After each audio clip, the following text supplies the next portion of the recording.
Hello, this video is for Sunday, August 9. Today we're going to be looking at 2 Chronicles chapter 32 together. As always, I think it'd be really good for you to read our Bible passage on your own. I've got a link to that passage in the description of the video if you want to read online, or you could pull out a Bible and read that way, whatever works for you. 2 Chronicles 32 tells this fantastic story.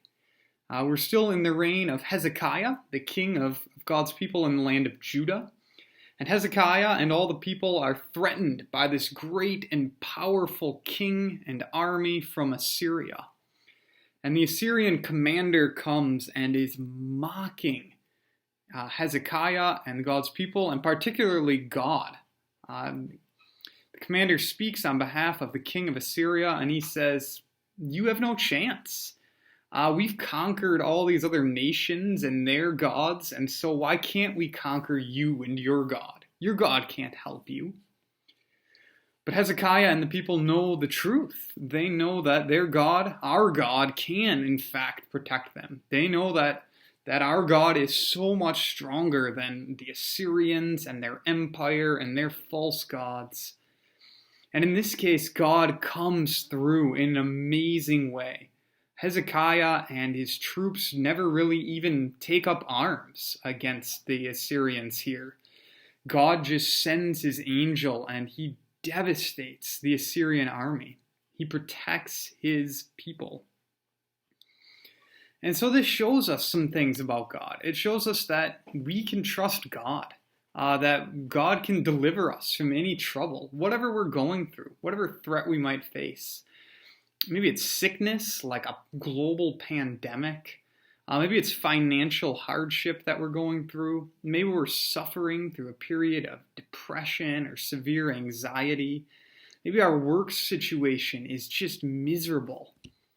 God has the power to deliver us. God has the power to help us out, to set us free. If we're threatened by somebody, made to feel unsafe, God's power is greater. God can free us.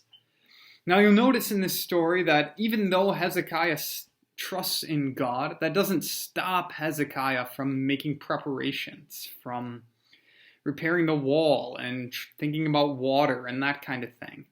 And our trust in God doesn't mean that we just stop. When we pray for God to healing, that doesn't mean that we can't take medicine. When we pray for God to help us through our financial troubles, that doesn't mean that we stop working or looking for work or whatever the situation may be. But our faith and our action should go hand in hand.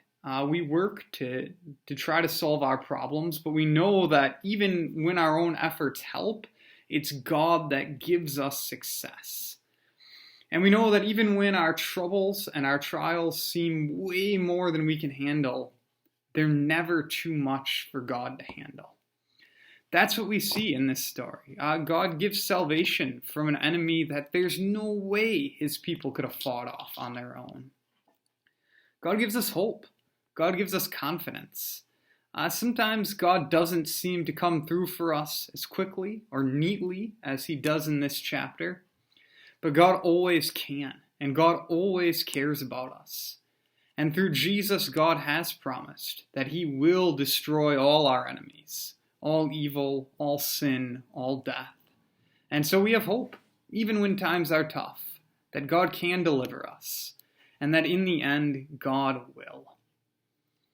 So that's my thought for today's passage. As always, I'd love to hear from you if you want to share some comments or thoughts of your own. Thanks again for watching. Have a great day.